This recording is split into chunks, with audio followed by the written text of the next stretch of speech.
E eu quero pensar com você nestes dias sobre começar. Já que nós estamos começando um ano novo, eu imagino que você possa estar começando, além desse calendário, também algum projeto novo, algum propósito novo, alguma coisa que você quer fazer esse ano, que você já começou, ou que talvez você esteja querendo continuar alguma coisa boa, importante para a sua família.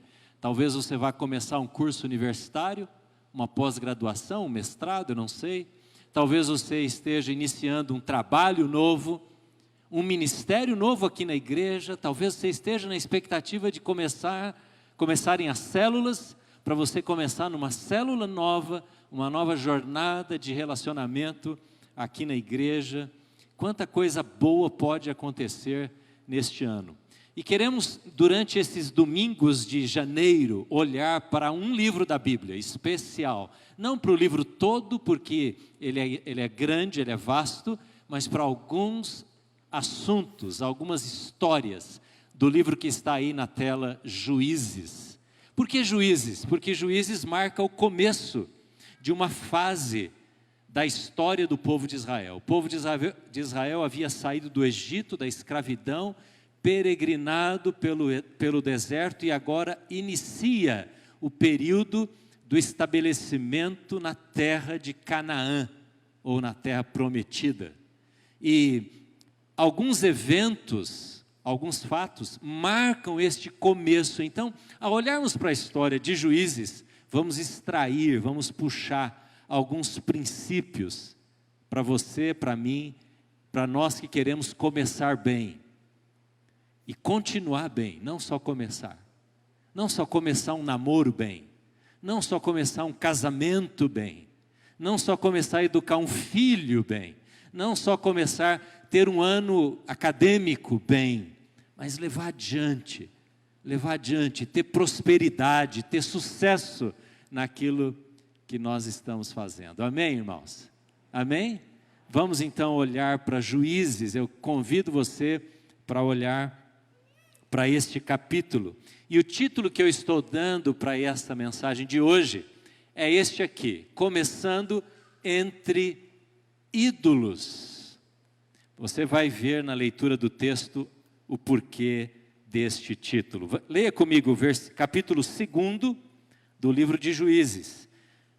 Capítulo 2 do livro de Juízes. O livro de Juízes vem logo após Josué. Os 5 primeiros livros da Bíblia, depois Josué, depois Juízes, lá no início da sua Bíblia. Capítulo 2, versículo 6 em diante. Depois que Josué despediu os israelitas, estou no versículo 6, eles saíram para ocupar a terra, cada um a sua herança. O povo prestou culto ao Senhor durante toda a vida de Josué e dos líderes que sobreviveram a Josué, e que tinham visto todos os grandes feitos do Senhor em favor de Israel.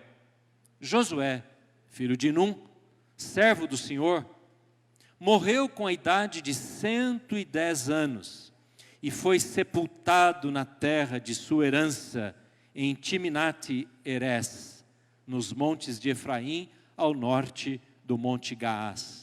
Depois de toda aquela geração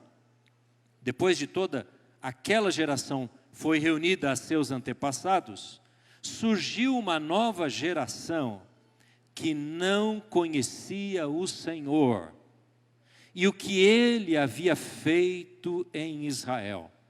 Então os israelitas fizeram o que o Senhor reprova e prestaram culto aos Baalins e abandonaram o Senhor, o Deus dos seus antepassados que os havia tirado do Egito, e seguiram e adoraram vários deuses dos povos ao seu redor, provocando a ira do Senhor.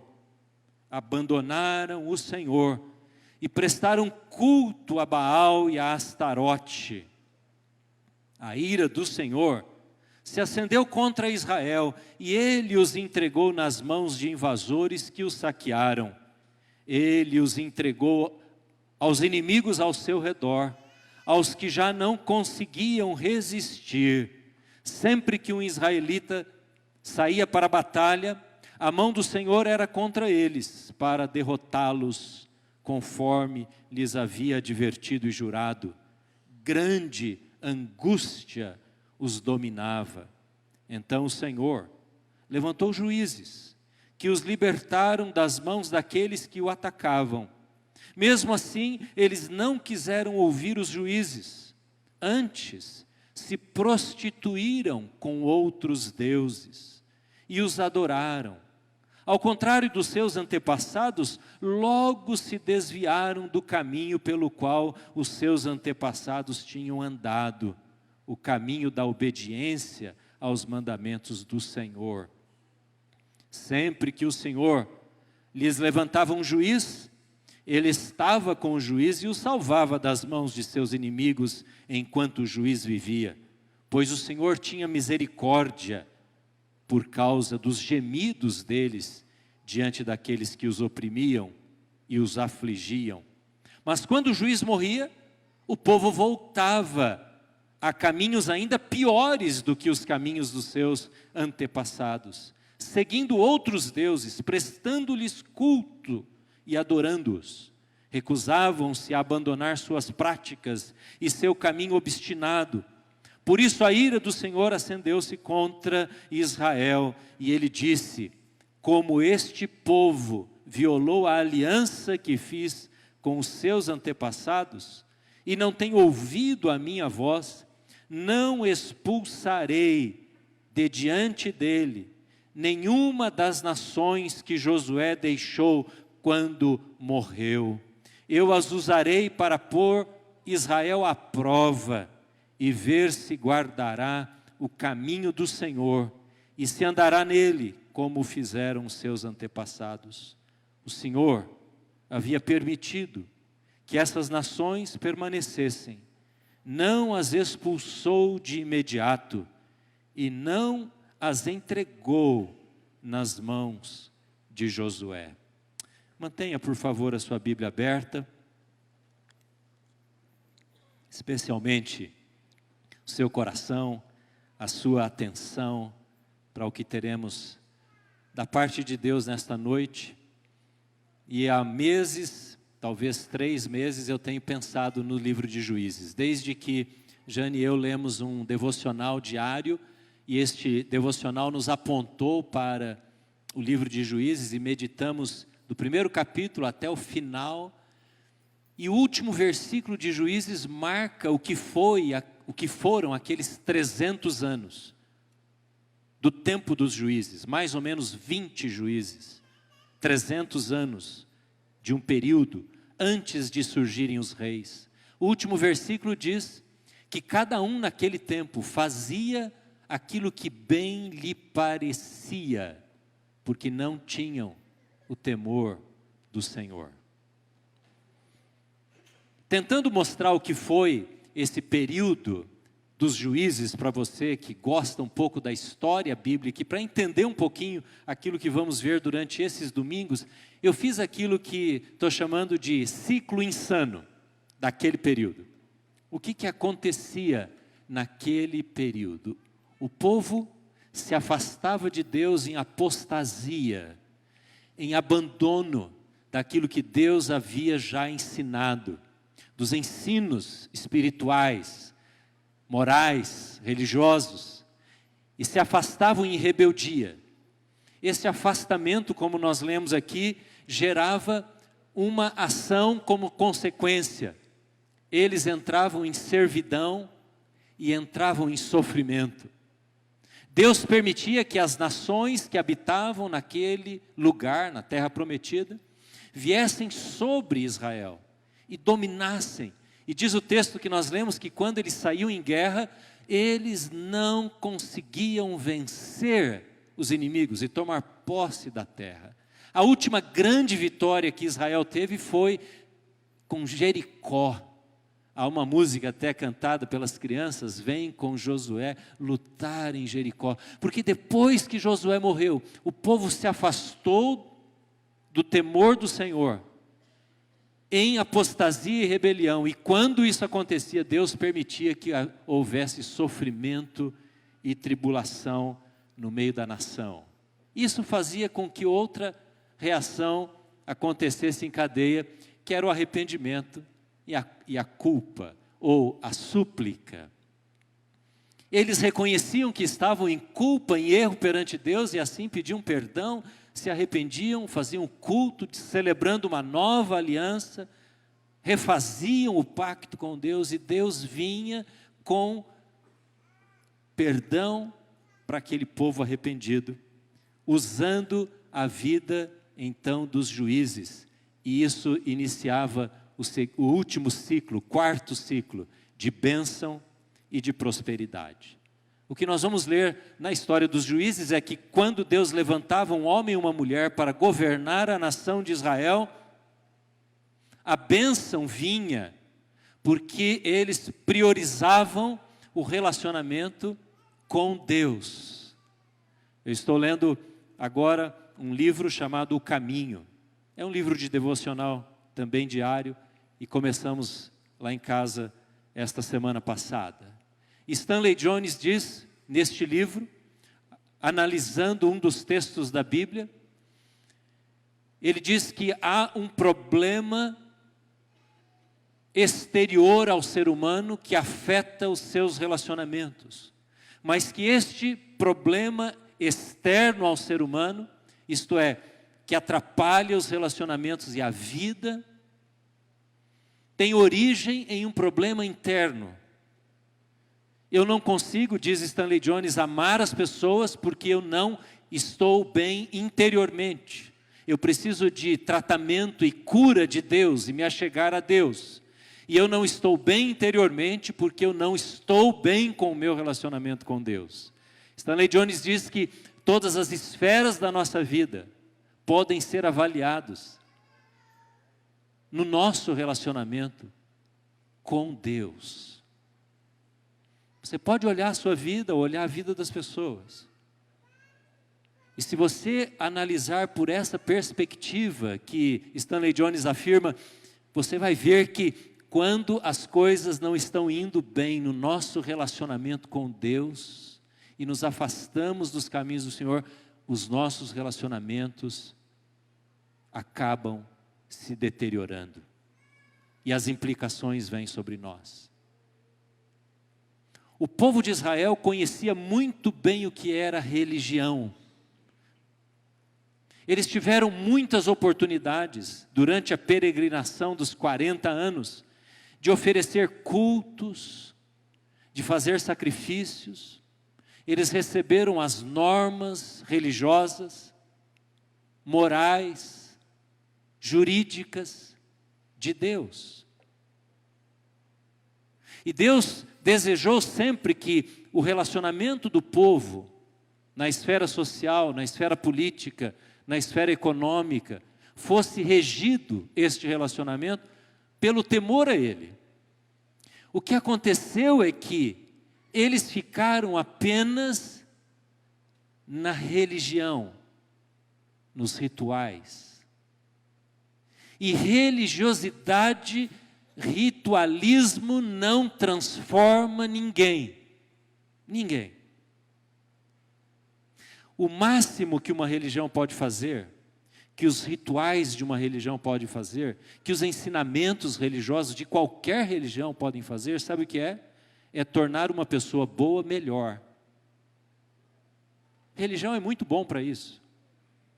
Torna uma pessoa boa melhor. Ninguém vai para um culto religioso qualquer que seja. É muito raro você ver alguém com uma intenção maligna, porque ele quer se tornar uma pessoa melhor. E todo mundo fala isso. Você precisa de uma religião, não é assim? Você precisa de uma religião. Mas essa não é a proposta do Evangelho. Porque o Evangelho não é para transformar pessoas boas em pessoas melhores. É para levar a pessoa ao arrependimento e um novo nascimento, um novo começo de relacionamento, de temor do Senhor Jesus. É confessar a Jesus, o Senhor é o dono da minha vida. E eu me rendo ao Senhor. Então isso faltou na nação de Israel. Por isso, quando eles entraram na terra prometida, eles estavam cercados de ídolos. Essa situação fez com que eles fossem altamente reprovados na conquista da terra prometida. Foi uma tragédia. Foram 300 anos de luta, de morte, de guerra, de sangue. Porque eles deixaram que religiosidade tomasse conta do coração deles. Vamos ver como é que isso de fato aconteceu. Eu quero mostrar para você alguns princípios que nós podemos extrair desse texto que está diante de nós aqui. O primeiro princípio que nós recebemos nesta história é que nós precisamos olhar e aprender com o passado. O que acontecia naquele momento? Josué, o sucessor de Moisés, havia morrido. Ele ajuda o povo de Israel a chegar na terra, mas ele não vai ser o responsável por fazer com que cada tribo tome posse do seu pedaço de terra. Ele orienta e ele morre. Agora o povo está sozinho, precisando começar essa jornada de conquista. Mas quando eles vão dar esse passo em conquista da terra, eles se esquecem de olhar para trás, de olhar os exemplos do passado. Eles tinham história. Eles tinham a história de um líder como Moisés. Eles viveram um tempo de grande sucesso, apesar das dificuldades no deserto. O povo de Israel foi grandemente abençoado e protegido durante o período do deserto. Muitas vezes eles vacilaram, mas Deus foi abrindo os caminhos, os provou, trouxe dificuldade, mas proveu. Deus entregou nas mãos de Israel toda a provisão necessária para aquele caminho. Mas quando eles chegam na terra prometida, para começar essa fase, eles se esquecem de olhar para trás. O texto que nós lemos diz que surgiu uma geração que não conhecia o Senhor.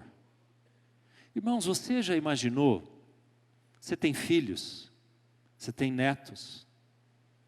Imagine que os seus filhos voltem as costas para Deus e se esqueçam de tudo aquilo que você tentou incutir na cabeça dos seus netos, dos seus filhos. Imagine que em uma geração tanta diferença no relacionamento com Deus possa acontecer, e nós sabemos que isso muitas vezes tem acontecido. Uma geração, basta uma geração para o Evangelho cair em esquecimento no coração dos nossos filhos. Uma geração. Nada está garantido. Eu quero dizer a você que é membro desta igreja, esta igreja não tem garantias nenhuma que ela vai ter os seus filhos, os nossos netos, os nossos filhos, daqui a 10, 20 anos. Porque esta geração que está aqui precisa se tornar cada vez mais responsável, olhando para trás, aprender com a história, e incutir, e passar, e colocar no coração dos nossos filhos o temor do Senhor. Essa é a nossa responsabilidade. E eu fiquei me perguntando agora esses dias, o que aconteceu que em uma geração o povo se esqueceu do Senhor? O que aconteceu? Por que um povo que vê tanto milagre, as sandálias não se desgastavam durante 40 anos no deserto? Eles tinham alimento dado diariamente para eles. Você conhece a história das codornizes, do maná? Milagres, batia na pedra, chamava por água, a água vinha. as vitórias sobre os povos que se colocavam no caminho, a grande abertura do mar, tanta libertação de Deus. O que aconteceu que tão rapidamente o povo virou as costas para Deus? E quando entrou na terra prometida, começou a cultuar os deuses daqueles povos. E aí eu me pergunto, e quero perguntar aos mais velhos aqui, o erro, será que foi dos mais velhos? Daqueles que já tinham lá a sua meia-idade, quando saíram do Egito, e viveram os 40 anos no deserto? Aqueles que já eram pais ou avós, bisavós, foram estes que não tiveram sabedoria, talvez que estavam tão ocupados em desmontar as tendas, em levantar acampamento, em fazer o percurso, tão ocupados trabalhando, produzindo, que não ensinaram os seus filhos? Foram eles? Ao longo da minha vida eu tenho conversado com muitos pais e avós que se sentem culpados porque os seus filhos, os seus netos, por uma fase, naquele momento, estão bem longe de Deus. O que acontece? A responsabilidade é dos mais velhos? Ou a responsabilidade, eu quero perguntar aos mais novos que estão aqui, os que têm abaixo de 40, será que a responsabilidade deste abandono de Deus é dos mais novos que, ao terem tudo tão garantido, ao verem a prosperidade, eles não precisaram fazer nada, eles não souberam nem o que era escravidão do Egito, porque nasceram no caminho. E estavam entrando numa terra que seria deles. E para isso eles não pagaram nada, eles conquistaram isso por herança dos seus antepassados. A culpa foi dos mais novos, talvez. Porque há uma geração que tem a tendência de, por ter garantidas as vitórias e as bênçãos, endurecer o coração. É como você já ouviu histórias muitas vezes de filhos que torraram a grana dos pais. Já ouviu essa situação? Netos que acabaram com a herança deixada pelos avós. Não é assim mesmo? Porque não valorizaram o suor das gerações anteriores. Não valorizaram, não souberam olhar para trás e aprender com a história, porque nós temos as coisas por garantida. Deixa eu fazer um paralelo simples aqui. A gente não tem ideia, a não ser que conversemos com os mais velhos, como é que foi o surgimento desta igreja aqui. A gente tem falado durante o mês de dezembro, não é? Completamos 91 anos. Como foi sacrifício que aqueles irmãos lá 90 anos atrás construíram o primeiro lugar de reunião aqui de madeira. Você tem uma foto lá no hall de um templo pequenininho, talvez para 40, 50 pessoas no máximo, de tábua. Depois esse templo foi demolido. E o suor que foi, porque a dificuldade era tão grande, poucas pessoas que viviam da roça, de pequenas criações de animais, de pequenos agricultores, trabalho na enxada, gente que deu suor, e a gente não tem ideia, e nos falta olhar para trás e conhecer, como faltou para o povo de Israel, olhar para trás e dizer, Deus nos trouxe até aqui, nós temos que honrá-lo. Deus trouxe você até aqui. Eu não sei como você se converteu. Eu sei a minha história e eu dependo, ao contar a minha história, de honrar os meus antepassados, os meus avós, os meus pais. Eu não sei como foi a sua história. Como você se chegou a Deus. Mas alguma coisa aconteceu, alguém pagou algum tipo de preço. Eu não estou falando de dinheiro, eu estou falando de dedicação, de empenho, para que nós estivéssemos aqui hoje. Para a gente começar bem, nós precisamos olhar para trás. Não nos esquecermos. Não nos esquecermos. Assim como às vezes os pais dizem para os filhos, não é? Você não sabe o quanto foi difícil te educar. dar uma faculdade a você, pagar os seus cursos, não é? E às vezes parece, não é? Se assemelha a uma queixa, uma cobrança. O que às vezes esses pais estão dizendo: eu quero que você tenha gratidão em seu coração, que você honre aqueles que já foram. Honrar a história da nossa vida. Honre a história da nossa vida. Uma das cerimônias mais bonitas que eu já vi num pequeno vídeo foi a transmissão de autoridade entre uma geração para outra, do grupo Jato, da família Nishimura, em Pompeia. Procure na internet. Uma família de cristãos, numa grande indústria da nossa região. Quando os pais chamaram os filhos, estes pais que haviam já recebido a posse da direção e da liderança da geração anterior, que seriam então os avós destes que estavam agora recebendo. E esses pais que haviam recebido dos seus pais, há anos já, e que haviam levado a liderança da empresa durante várias décadas, agora estavam chamando, isso aconteceu, creio que há 2 anos, agora estavam chamando seus filhos e filhas, na faixa etária de 30 anos, para assumirem a liderança da empresa. E uma das coisas que me fez ficar muito emocionado foi quando aqueles jovens de 30, 35 anos honraram os seus pais e os seus avós. Falta honra em nosso meio. Se você quer começar bem o seu colégio, a sua faculdade, o seu trabalho, não se esqueça de dizer: há uma história que tem abençoado a minha vida no decorrer da minha trajetória. Olhe para as pessoas, não se esqueça de aprender as lições que as pessoas podem nos dar. Às vezes você vai precisar ir lá no cemitério para dar uma palavra de gratidão. Talvez você nunca tenha dado isso. Nunca tenha dado.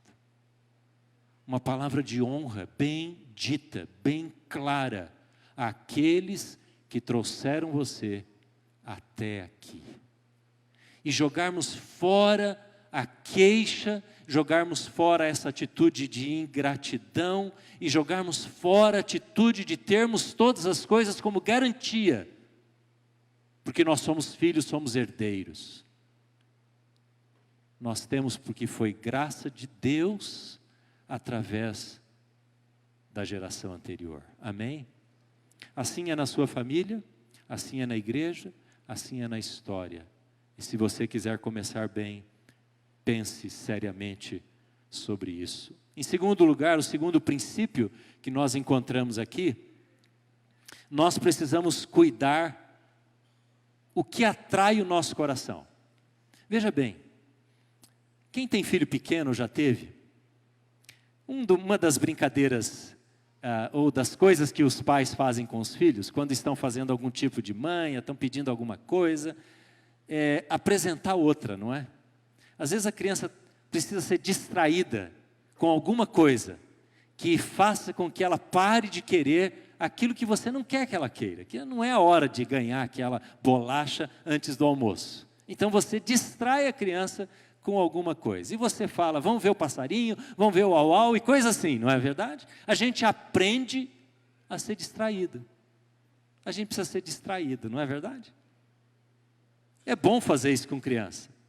Mas, às vezes, nós estamos sendo distraídos pelo nosso coração.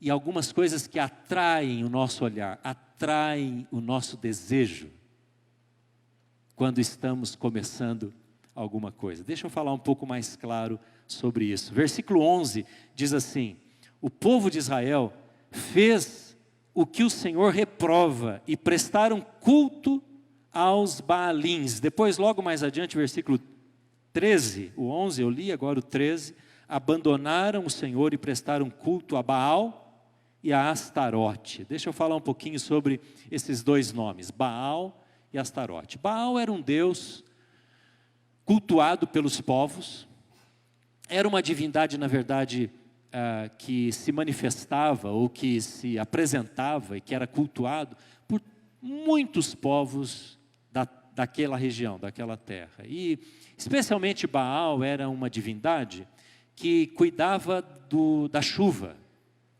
que gerava tempestades. Então, as pessoas achavam que precisavam agradar Baal para poder serem libertas de pestes, de secas ou de inundações. E Baal, então, era cultuado por todos aqueles povos que dependiam da terra, dependiam das suas lavouras e da criação dos seus rebanhos. Tinha tantas manifestações diferentes dessa divindade, que então foi criada a expressão Baalins, no plural. Era um conjunto de divindades que todas elas regiam esta área da criação. Eles diziam que os Baalins cuidavam da natureza no que diz a cair chuva e evitar a seca. Astarote, por outro lado, que era uma divindade feminina, era que gerava os filhos, que dava fertilidade às mulheres.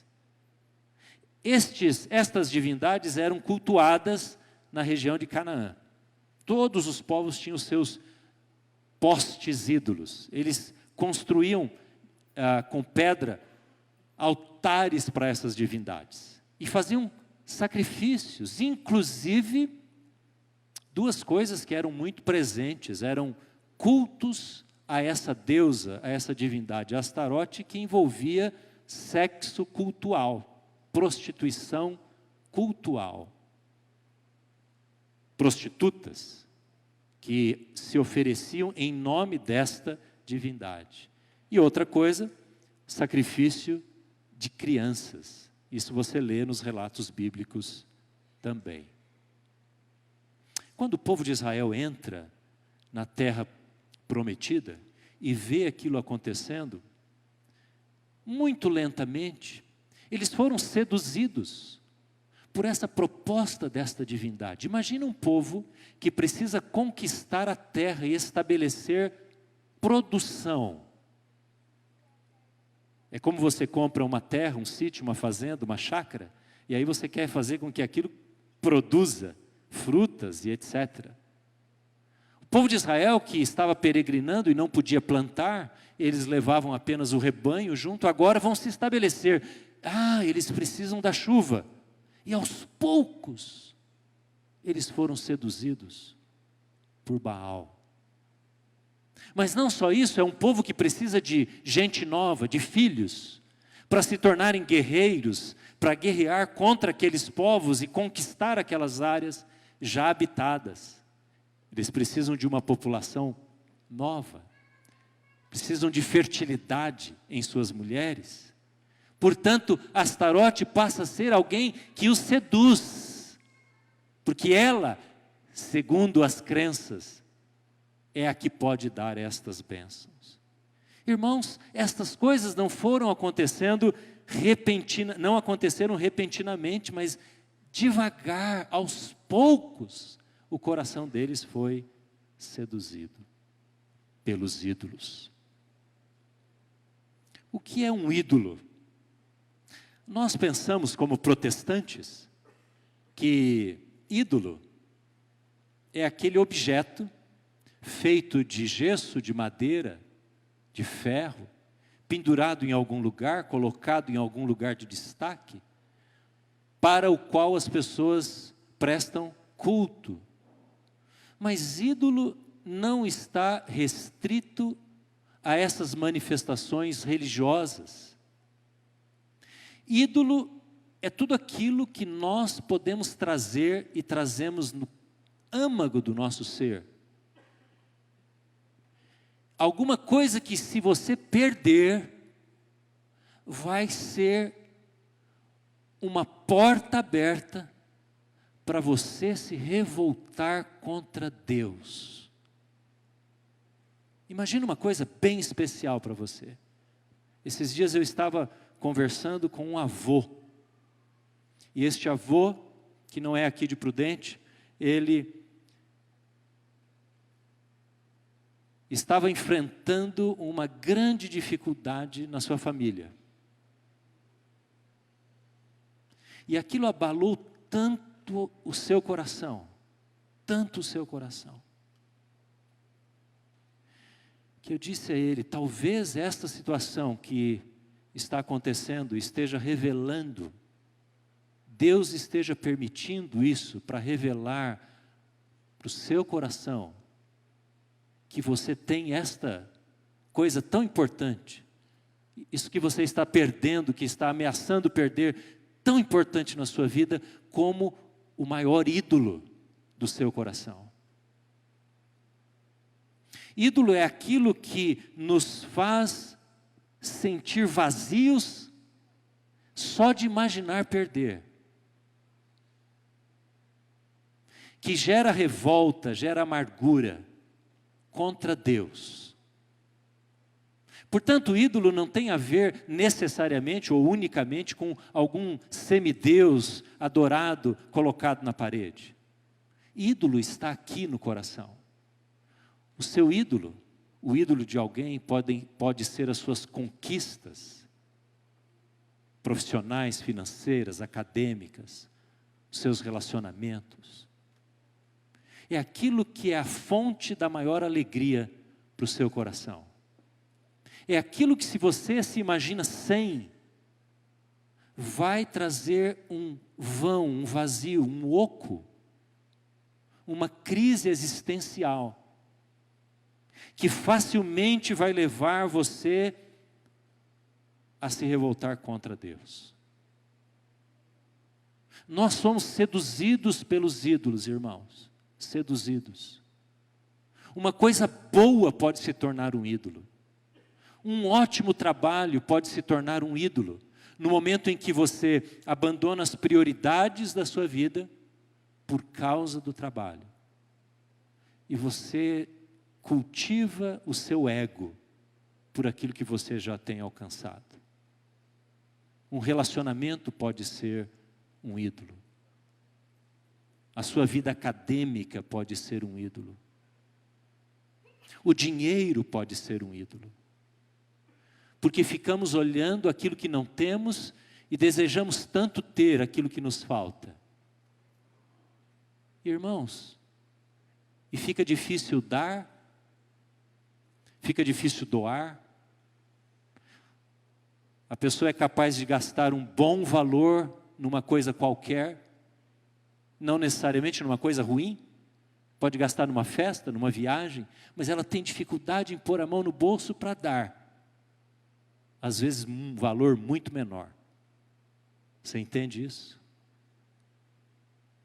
Quando alguém é capaz de, no final do ano, colocar o seu dinheiro num bolão, numa loteria, sonhando, desejando que aquele dinheiro viesse na sua mão.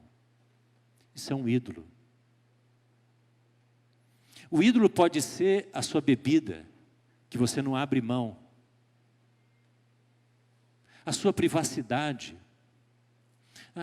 A minha vida, eu gosto de ter o meu horário, eu gosto de ter a minha agenda, eu não gosto de ficar sendo atrapalhado.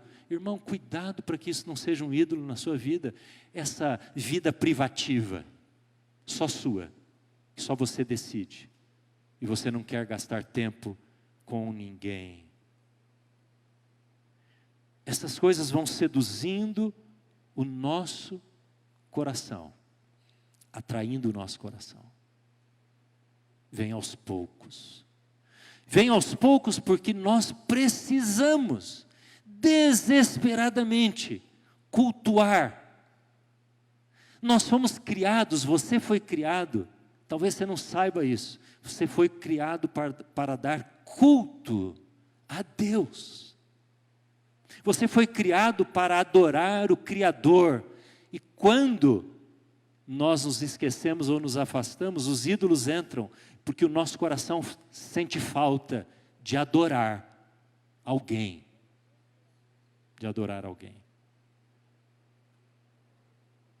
Voltaire diz assim, filósofo francês, ele diz assim: se Deus não existisse, nós teríamos que criá-lo para manter a nossa sanidade, para o bem da nossa vida.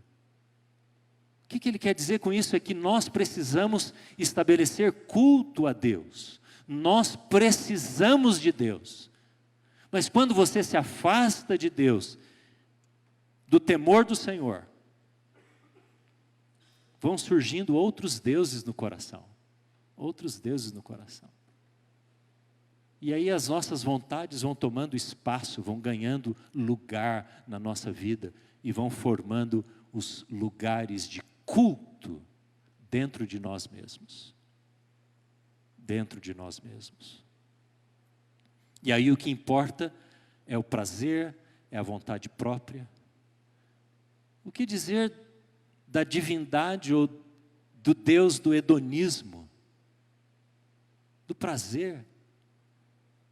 Não importa o que Deus pensa, mas o que eu desejo, a minha vontade, o meu prazer, seja ele emocional, seja ele físico, sexual. E nós passamos a servir esses deuses em nossa vida.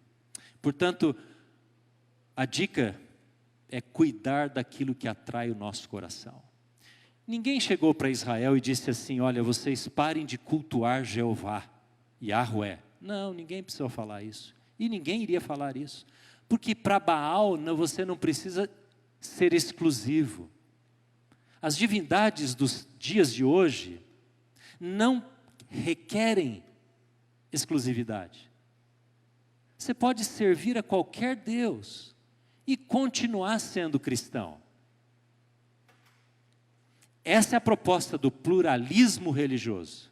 Você pode servir, você pode continuar sendo membro da igreja, você pode continuar tendo a sua vida religiosa, basta você não ser tão radical, abra um pouco a cabeça, o tempo mudou, não é? A ética mudou, então não seja tão radical assim para com os posicionamentos diante da sociedade. É isso que Baal quer, é isso que Astarote quer.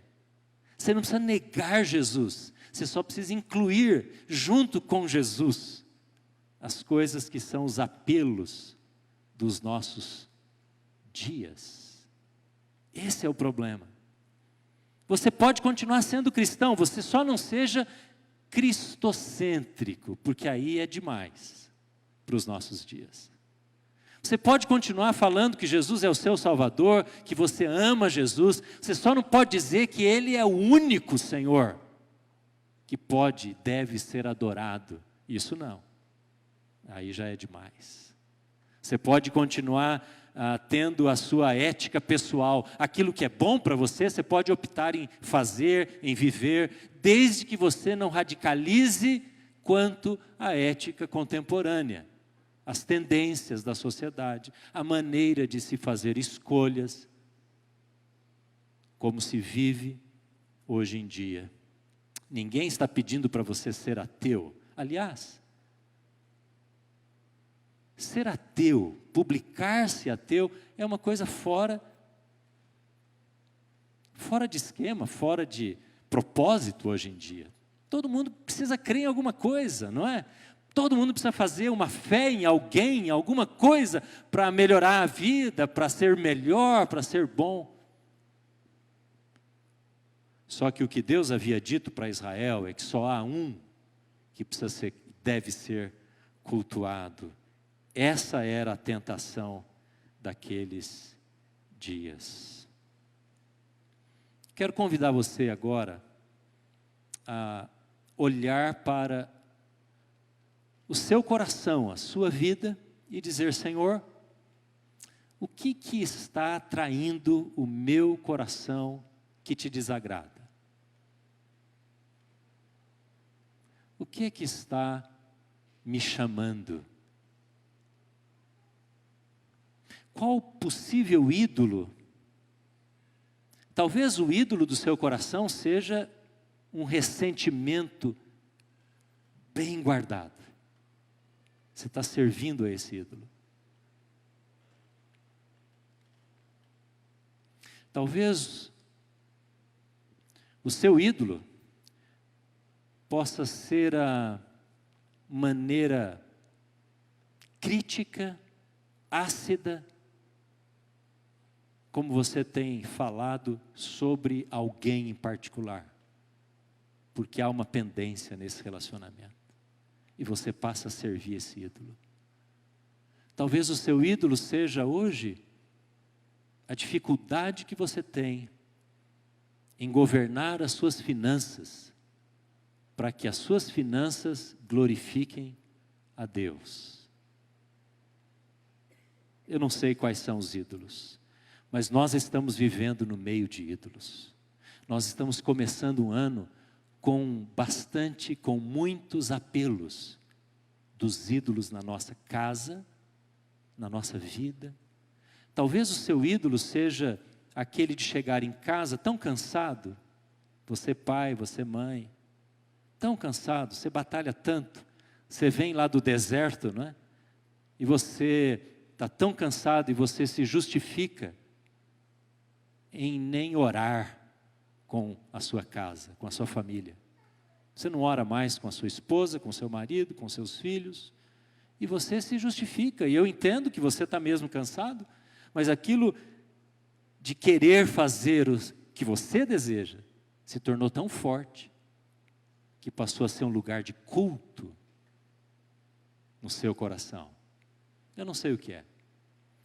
Eu sei as minhas atrações do coração, aquilo que eu preciso todo o tempo dizer: Senhor, eu renuncio a servir a esses deuses que querem me seduzir.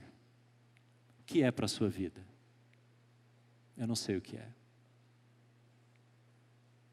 Talvez seja uma dependência enorme, um vício na área da pornografia.